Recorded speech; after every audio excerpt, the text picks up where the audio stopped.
Hey everybody, nice to have you with us. It's the 25th of August 2023. I'm your host Philip Kripe.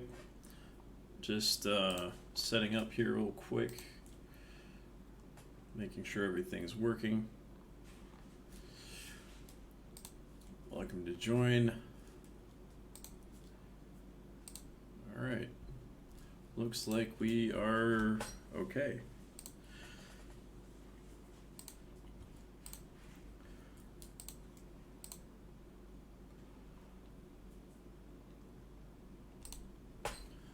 Alright, let's look at today's news. We did talk about B2C2 acquiring Wharton yesterday. UK economists predicting the interest rates will reach a peak of 5.5% in September. Israeli crypto entrepreneur faces charges in $290 million fraud case. Israeli police recommend charging Moshe Hogeg with fraud and other crimes after a 2-year investigation into his alleged misuse of $290 million in crypto projects. The investigation involved 180 interviews and evidence seizure across countries. Hogeg denies all allegations. The case is now with prosecutors, and details have emerged about Hogeg's collaboration with a former mayor in a deal to sell Beitar Jerusalem Football Club. Israeli police have concluded a 2-year investigation into cryptocurrency entrepreneur Moshe Hogeg. The accusations stem from Hogeg's alleged misuse of $290 million raised from investors for various crypto projects. As according to the Times of Israel, police's recommendation to charge Hogeg includes a wide array of financial crimes. The allegations involve Hogeg's raising of substantial funds from investors both in Israel and internationally for 4 distinct crypto projects between 2017 and 2018. The funds were allegedly used for personal interests rather than the stated purposes. In addition to financial misconduct, the investigation uncovered evidence pointing to sexual offenses and repeated violations of women's privacy by Hogeg. He was previously detained in 2021 in connection with these allegations, but was later released to house arrests. BRICS approves 6 countries to join January 1st. BRICS is expanding with 6 new members: Argentina, Egypt, Ethiopia, Iran, Saudi Arabia, and the UAE. This is going to be interesting. The only one they needed to make this even more complicated were like Pakistan and Taiwan. That would have been hilarious. So Brazil and Argentina have a history of clashing a little bit, and Iran and Saudi Arabia have a history of clashing a lot for like almost 1,000 years. Ethiopia and Egypt have an interesting history with each other too. Anyhow, so originally India hesitated on this whole thing, then ended up giving way to it. China pushed for this expansion potentially to counter the G7's influence. So yeah, the BRICS are now not just the BRICS, they're the BRICS size. Really hard to pronounce. We'll see if somebody comes up with a better acronym. For right now, that's what it is. Hi, Habib P2P. Nice to have you with us. Yeah, I'm doing okay. I hope you're doing well as well. And hi, Goljari Khan 786. Nice to have you with us as well. Let's see. The SEC charges former corrections officer with crypto fraud. Oof. What did he do? The United States SEC has charged a former corrections officer for carrying out a cryptocurrency scam. Regulatory response to unraveling crypto scams in the industry. A former lieutenant at the New Jersey Department of Corrections, John A. DeSalvo, is facing charges by the United States Security and Exchange Commission for allegedly orchestrating a cryptocurrency scam with a specific focus on police officers and first responders. The announcement made on August the 23rd reveals that Salvo is accused of raising $623,388 from 222 investors between November 2021 and May 2022. He had his own token called Blazar, reportedly claimed that Blazar would revolutionize traditional state pension systems for police officers, firefighters, and paramedics, promising substantial returns to potential investors. DeSalvo is said to have assured potential investors that Blazar token could be purchased through pre-tax payroll deductions, much like contributions to retirement savings plans such as pensions, 401ks, and IRAs. This unique selling point was intended to attract police officers and first responders to invest in the cryptocurrency. Despite DeSalvo's claims, investigations reveal that the token was not registered with the SEC, contradicting his statement that it was a securitized token. This misleading information misled investors, who were further deceived when DeSalvo sold a significant number of Blazar tokens worth $51,000 upon its launch on the decentralized exchange PancakeSwap in May 2022. The deception continued as DeSalvo allegedly violated his own claim of an initial lockup period for insiders by offloading 41 billion Blazar tokens during the PancakeSwap debut. This unexpected sale contradicted his promise to investors that there would be a holding period. Consequently, investors found themselves unable to sell their Blazar tokens as DeSalvo capitalized on his sale. The aftermath was grim, as the Blazar token's value plummeted by over 99.9% within 2 weeks of DeSalvo's PancakeSwap transaction, which is what always happens with scam coins. NVIDIA CEO bullish on the future of AI as the second quarter revenue skyrockets. Of course he is. He has many reasons to be. NVIDIA CEO Jensen Huang is upbeat about the future of AI following a massive revenue recorded in the second quarter. The company is focusing on dominating the AI chip market. They needed to do something to catch up with AMD after AMD sold a lot of their old chips to, chip designs to China so that they could do research and catch up. So in the second quarter earnings report, the firm reported a staggering $13.5 billion in revenue, marking an impressive 88% increase from the previous quarter. This remarkable figure stood out as it exceeded analyst predictions of $11.2 billion by over $2 billion.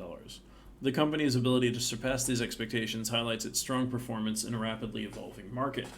One of the most notable aspects of its second quarter performance is its earnings per share of $2.48.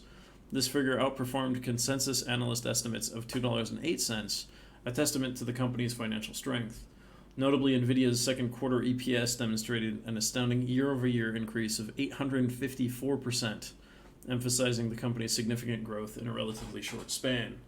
Jensen Huang, the founder and CEO of NVIDIA, emphasized the beginning of a new computing era. He pointed out that businesses worldwide are shifting from general-purpose computing to accelerated computing and generative AI. This strategic direction has enabled the company to position itself as a leader in research and development for chips and graphics card units powering AI systems. Unlike competitors like Intel and Micron Technologies, which predominantly focus on manufacturing chips for established services such as data centers and cloud computing, the firm has honed its focus on AI systems. This strategic decision has allowed the company to tap into the burgeoning AI market, capitalizing on the ongoing AI boom. I wonder if NVIDIA still partners with Intel a lot. I'm curious about that, because they were for a while, after AMD and ATI became the same company. Balancer escapes major hack, but $2.8 million still at risk following vulnerability discovery. That's a cool lock. Balancer detected a critical vulnerability across 8 blockchains, initially risking $11.7 million. Most of the risk was mitigated quickly. Experts praised Balancer's swift response, but $2.8 million remains at risk after liquidity providers withdrew over $200 million. The incident has prompted discussions about transparency in the crypto community and may influence the development of Layer 2 scaling solutions. This was all between August 22nd and August 24th. Alright. Finnish fintech company launches first Euro stablecoin on Solana. Finnish fintech company Membrane Finance launched Euro-E, Solana's first Euro stablecoin aiming for MiCA compliance. Digital money app WireX supports Euro-E, allowing use at over 40 million merchant locations worldwide. Euro-E's launch on Solana represents a significant step in blockchain-powered money infrastructure, enabling seamless Euro movement. Interesting. It's expected to be fully MiCA compliant, aligning with the markets and crypto assets regulations set to take effect in 2024.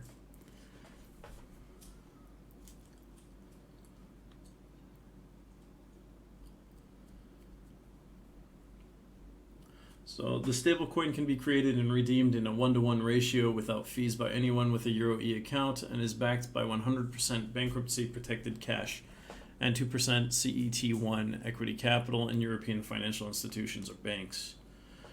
Membrane Finance's compliance officer Patrick Elias Johansson emphasized the importance of MiCA's regulatory standards, stating, "MiCA brings a new level of accountability and consumer protection to the crypto asset sector." We'll see how that goes. BRICS not fit to lead the world, and analysis shows. The BRICS alliance, originally touted as the emerging counterweight to Western powerhouses, seems to be revealing its limitations. Amid the typical hustle and bustle of global summits, the recent BRICS gathering in South Africa aims to portray a facade of progress and unity. However, beneath the surface, the coalition appears to be grappling with existential questions. The BRICS nations, Brazil, Russia, India, China, and South Africa, are contemplating expanding their ranks. Yet even such a foundational move is marred with disagreement. Brazil and India, two primary members, express reservations. Their apprehensions stem from the potential admission of nations that seem to orbit closer to China's sphere of influence. An enlarged alliance doesn't necessarily equate to a strengthened one. As the BRICS nations aim to expand, their foundational cracks stemming from diverse geopolitical interests and regional rivalries only become more pronounced. The challenge of unity isn't solely a BRICS phenomenon. Take the G7, for example. Renowned as the world's economic steering committee for decades, even they have faced consistent hiccups in arriving at a consensus. But while the G7 has its share of internal skirmishes, its struggles seem dwarfed when compared to the chasms within the BRICS. So international institutions, whether formal or informal, carry clout when they can enforce decisions and set stringent rules. The G7 had its golden years in the late 20th century when it guided institutions like the IMF. However, over time it had its disagreements, ranging from economic policies to exchange rates. Yet despite its challenges, the G7 has maintained some semblance of unity, especially in recent times when rallying against Russia's actions in Ukraine. Contrast that with BRICS, an alliance fractured at its core. India's rivalry with China significantly undermines the BRICS' potential as a trade and policy forum, while Western country economies like the US and the EU strive to synchronize their digital frontiers. BRICS seems ensnared in a web of distrust. A prime example is India's decision in 2020 to ban several Chinese apps, branding them a national security risk. And rightly so. A significant Achilles heel for BRICS is their shared narrative of opposing U.S. dominance without offering a viable alternative. They lament about the West's grip on global financial institutions. Yet when pivotal roles open up in institutions like the IMF or World Bank, neither India nor China have successfully pushed their candidates. Such inconsistencies reveal a deeper underlying issue, a lack of trust and collective vision. BRICS financing institutions meant to symbolize its emerging prowess are still in their infancy. China's individual lending programs overshadow collaborative efforts like the New Development Bank. Expansion alone cannot cement an alliance's global standing. The G20, despite its large membership, still grapples with internal differences. For an alliance to truly steer global policies and frameworks, unity is paramount. While expansion and growth are crucial, they're futile without a solid internal consensus. And as of now, for the BRICS, that consensus remains elusive. And not just for now, it's probably forever. It's not made. The countries aren't friendly enough with each other and don't have like a common moral compass. Let's put it that way. Hi, my name is user 6D4AB. Nice to have you with us. And 123 Arjun. Nice to have you with us as well. China seizes opportunity amid U.S. sanctions to challenge the dollar. Yeps. Argentina's recent decision to make a payment to the IMF in renminbi rather than dollars offers a glimpse into the changing undercurrents of global finance. It wasn't an isolated incident either. Bangladesh, previously reliant on the dollar, turned to the renminbi to finalize payments for a nuclear power plant with Russia when the weight of U.S. sanctions made traditional routes untenable. Such moves underline the growing exasperation of developing nations with the domineering presence of the U.S. dollar. The rise of emerging powers like China, India, and Brazil has also spotlighted the absurdity of an international financial system heavily skewed towards the US dollar. That's debatable. While the concept of de-dollarization was once dismissed as a far-off dream, today's geopolitical landscape paints a different story, or at least tries to. The aggressive use of U.S. economic sanctions and the proliferation of novel payment technologies have exposed vulnerabilities in the dollar's position, and China stands ready, hungry to exploit these openings. And they have. Quite a lot. At least they've tried. Trying to push anyone to trade in Chinese yuan or renminbi over the US dollar has been China's goal for quite some time now. The US economy is still sizzling beyond Fed's goal reach. Defying all odds, the US economy has exhibited robust health evidenced by a tight labor market and unwavering consumer spending. While other economies might have buckled under prolonged higher borrowing costs, the US continues to march forward seemingly unscathed. Susan Collins, the Boston Fed's president, had anticipated a deceleration by now, especially with the efforts to bring inflation back to the desired 2% mark. Yet the US economy's undeterred stance suggests that the Fed might need to recalibrate their strategy. Collins emphasized the need for the Fed to maintain patience as it ponders over additional monetary policy tightening. While there is no concrete decision about the policy meeting set for September, Collins has been vocal about the merits of a gradual approach. The idea is to amass a more comprehensive data set, enabling officials to read between the lines and make more informed decisions. We'll see what happens there. Official BRICS drops US dollar for settlements. The BRICS economic bloc has decided to abandon the US dollar for trade settlements. The move aligns with BRICS' strategy to promote the use of local currencies internationally. Brazil's President Luiz Inácio Lula da Silva confirmed the decision and announced the alliance's expansion by 6 countries by 2024. Okay, and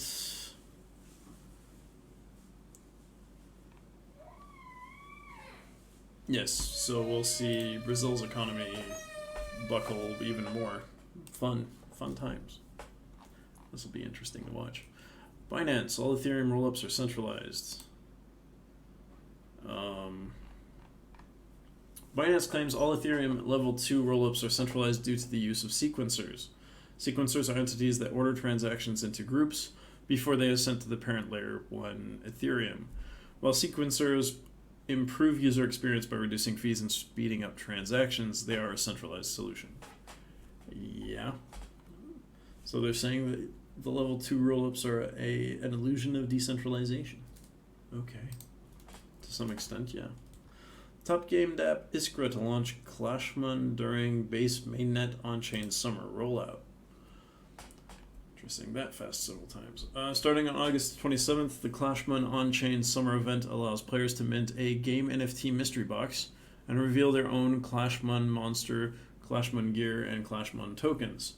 Iskra believes that onboarding the next generation of on-chain users will be driven by engaging games that demonstrate the actual value of digital ownership. So this is on base. They opened its mainnet on August the 9th.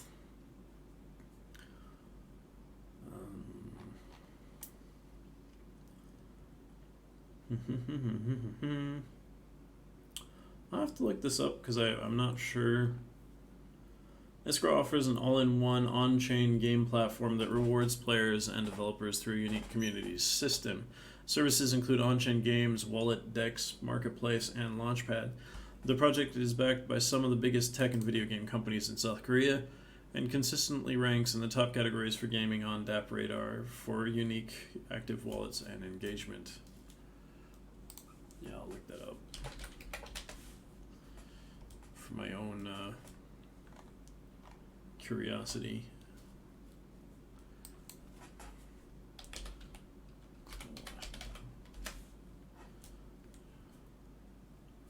Iskra.world. Okay, interesting.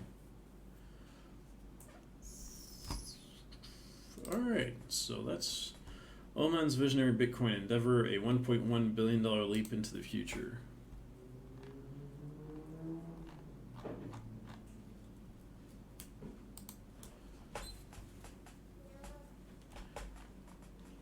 Oman announces a massive $1.1 billion investment in Bitcoin mining infrastructure, showcasing its commitment to economic diversification.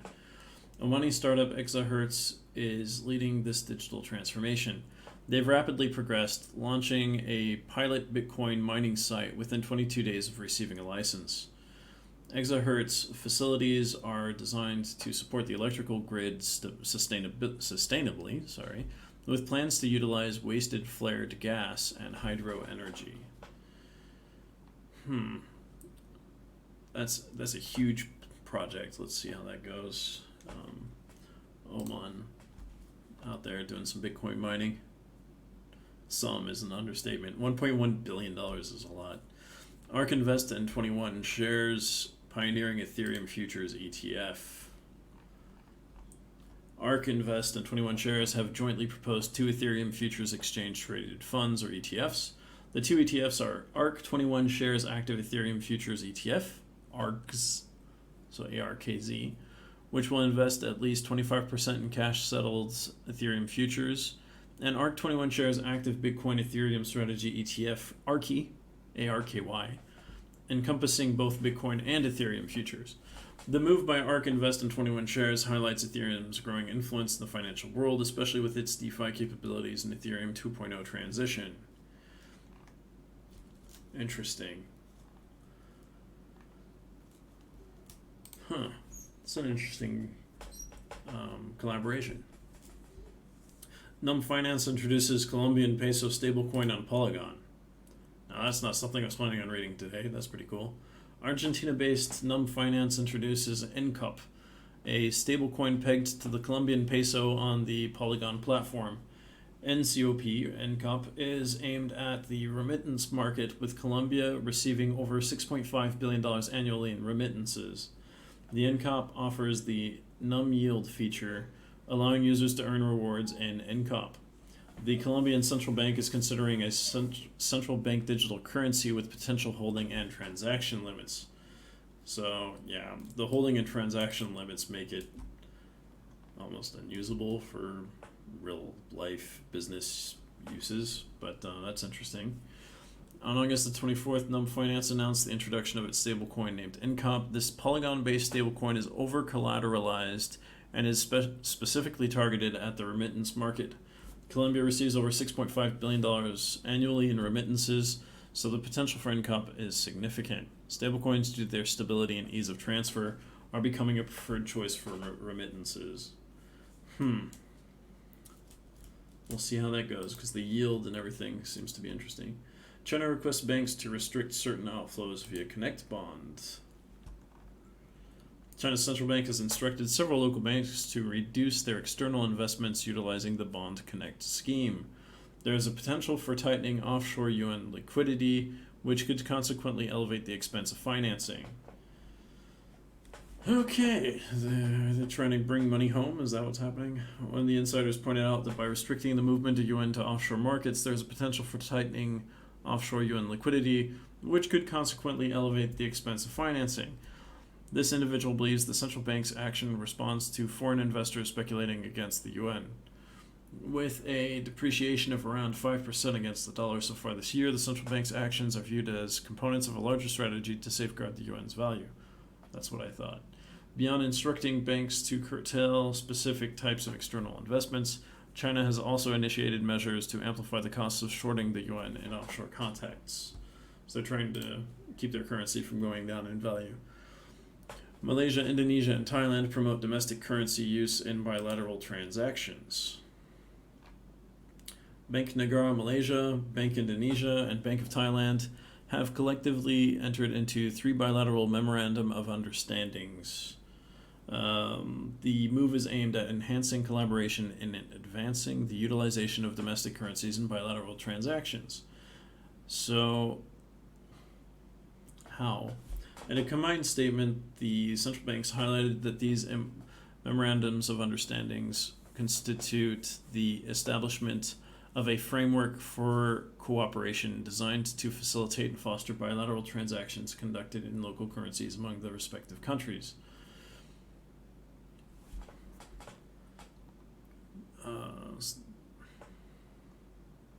So the framework scope has been broadened to encompass a wider array of eligible cross-border transactions beyond trade and direct investment, with gradual implementation.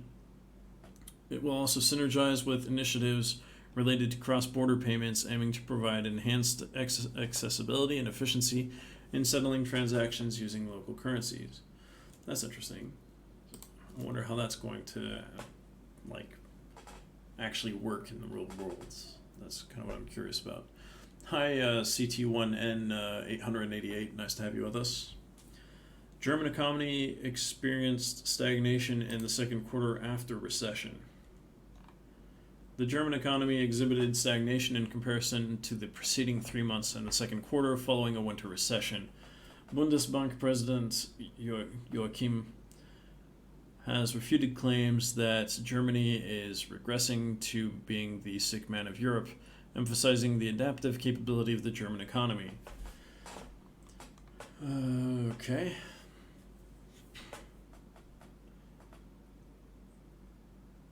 That's not good for the Eurozone, that's for sure. It appears the German economy is caught between stagnation and a recession again, according to Karsten Brzezinski, ING's head of macro. That's pretty important to know.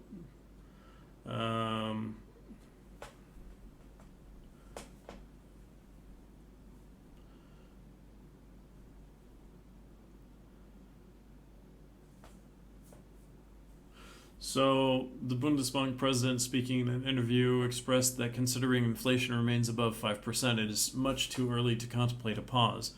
He also refuted claims that Germany is regressing to being the sick man of Europe, emphasizing the adaptive capability of the German economy and expressing cautious optimism despite the current complexities. Interesting. There's some other things going on. Hamburger Hafen, so the port of Hamburg, witnessed a notable reduction in shipping volumes that persisted into the second quarter. The company cautioned about an anticipated significant decrease in revenue within its port logistics division. Factors such as Russia invading Ukraine, geopolitical tensions, inflation, and rising interest rates have all exerted pressure on consumer and industrial demand, hindering the global economic rebound. Siemens AG faced earnings below analyst predictions due to reduced demand for its digital industries unit in China. Similarly, Salzgitter, one of Europe's major steel producers, reported weaker than expected results and expected that output would be less robust in the latter half of the year than the first. By the way, Bundesbank means federal bank because the Germany is a Bundesrepublik, so like a federal republic. That's what Bundes means in German. Just the more you know kind of thing. We'll see how that goes. FTX cybersecurity breach exposes personal data. Hi, Dins7 Weerasinghe. Nice to have you with us. FTX has recently made public a concerning incident involving a cybersecurity breach that centered on its claims agent Kroll, who is connected to the ongoing bankruptcy case. The breach primarily impacted the exposure of non-sensitive customer data from a select group of claimants involved in the ongoing bankruptcy proceedings. Assurances have been received from Kroll that the breach has been promptly contained and resolved. Someone asked what customer data is non-sensitive.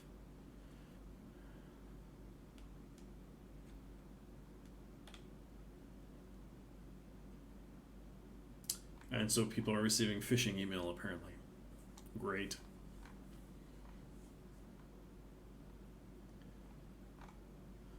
So the people that, Kroll is the claims agent in the bankruptcy, experienced a cybersecurity incident that compromised non-sensitive customer data of certain claimants in the pending bankruptcy case. This guy says they received a phishing email saying that withdrawals are available on FTX. That's crazy. That's... if I were them, I'd just start a new exchange with a new name. It's a lot going on right now. It's just would not want to be a part of that team right now. A lot of headaches. caused by some annoying people. Prime Trust unveils $8 million loss from Terra USD collapse in bankruptcy details. Oof. Prime Core Technologies, the parent company of crypto custodian Prime Trusts, disclosed an $8 million loss through investment in Terra USD or USTC. Prime Trust disclosed that it acquired Ethereum worth $76.4 million to fulfill customer withdrawal requests following the loss of access to specific funds. In a recent bankruptcy filing, Prime Core Technologies, the parent company of crypto custodian Prime Trust, disclosed the $8 million loss in Terra USD. Wow.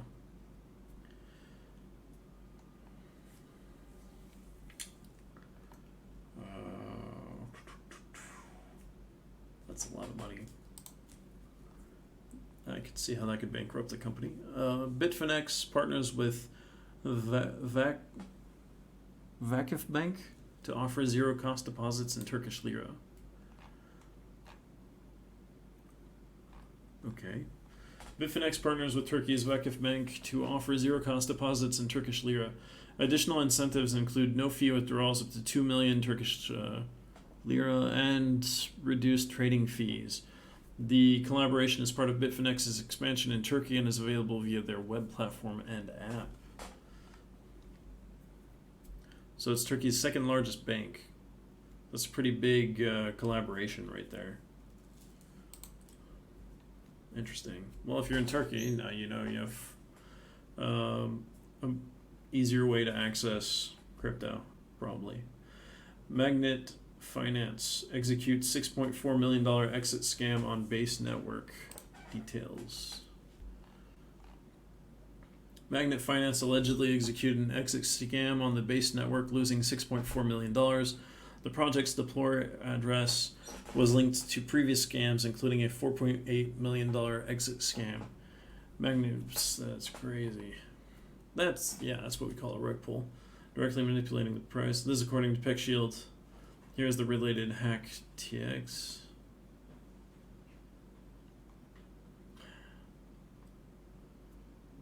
The developer modified the provider of the price oracle and removed all the assets. Magnet Finance exit scam linked to previous fraudulent activities. The exit scam was carried out by manually modifying the price oracle used by the lending protocol, enabling Magnet Finance to drain all user deposits. The team behind Magnet Finance has since cleared out all of its digital presence, including social media accounts and the official website. On-chain analyst Zach XBT had earlier warned about the possibility of an exit scam by Magnet Finance. The analyst discovered that Magnet Finance's deployer address was directly linked to a previous exit scam involving a project called Soulfire, where $4.8 million was defrauded. Detailed findings from CerTic also suggest that deceptive strategies were at play, with the deployer account altering the price oracle provider, enabling the extraction of $5.3 million in liquidity through counterfeit collateral. This incident marks the second rug pull seen this month on Base, following SwirlLend's disappearance with $460,000 earlier in August.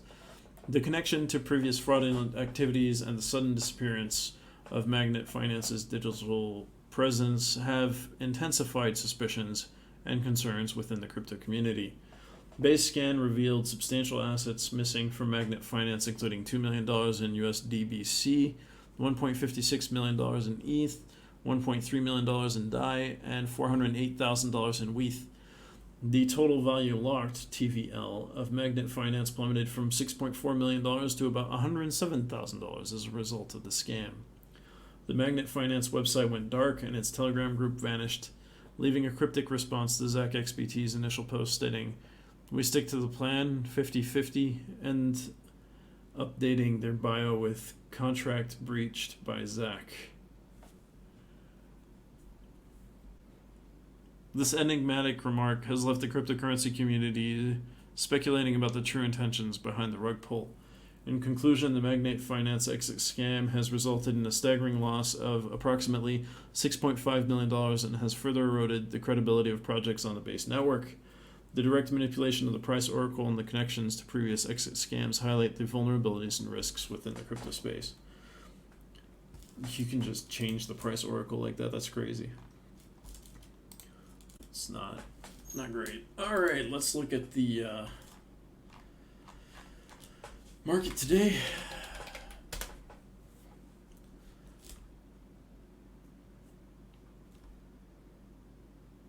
So Bitcoin is down about 150 bucks since yesterday, down to $26,159.88.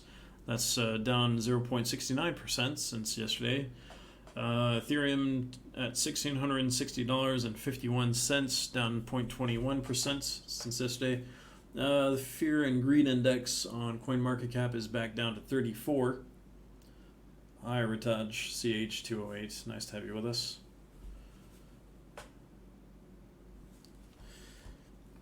BNB, $217.32, down 0.91%. XRP at 51 cents 93, down 0.48% in the last 24 hours.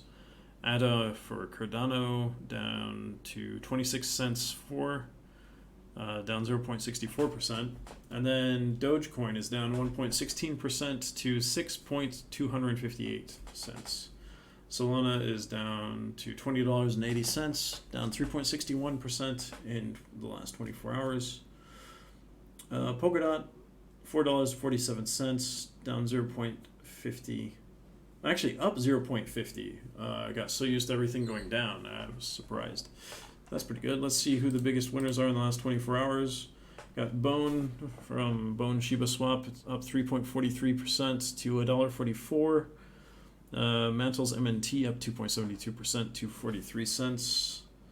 Let's see, Rune on Thorchain up 0.79% to $1.53. Polkadot we talked about, but we're already under 1% improvements, so this is pretty much stagnation under 1%. Oh, biggest losers, Pepe down 16.57%. I can't even see how many zeros there are without putting my mouse cursor over it. Let's see, 1, 2, 3, 4, 5, 6. 6 before there's a 9. 6 zeros after the decimal. Hi, Kiko67. Nice to have you with us again. Hi, NickPa70. Nice to have you with us as well. So, yeah. So, other than Pepe doing really badly, we got ASTR, a star down 7.77% to 6 cents. Maker's down 7.79%. Conflict's down 6.37%. Maker is just above $1,000 at 1,003.21. Qcoin token is down 6% to 4.54. Let's see who else we have. This is pretty big. Lido DAO is down almost 6% to $1.58.